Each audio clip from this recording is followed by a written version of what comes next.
In the previous lecture, we looked at how subarrays in NumPy are actually views of the parent array. So just to recap, we had this 5x5 array, and we created a subarray using this 5x5 array, and we created a sub 2x2 array, and then we modified that 2x2 array with the value 10,000, so all the values became 10,000. But we realized that, hey, even the parent array got modified. So the parent array also had 10,000 in it, right? Why is that useful?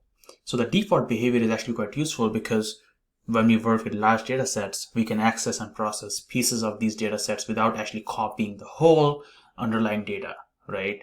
So this is useful because it kind of makes the process quick and fast without actually copying all of the data, right?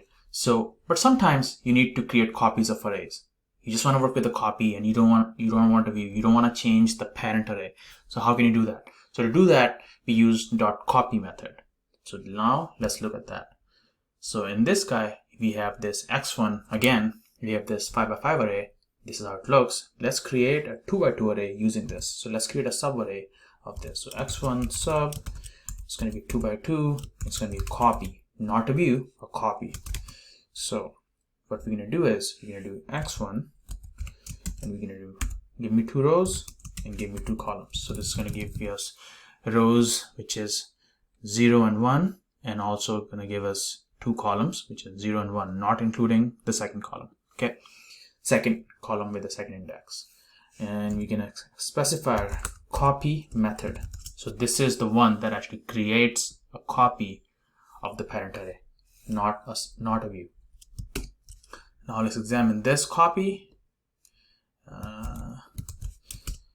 There you have it. You have a 2x2 array, right? Now let's just change this, modify this array with values.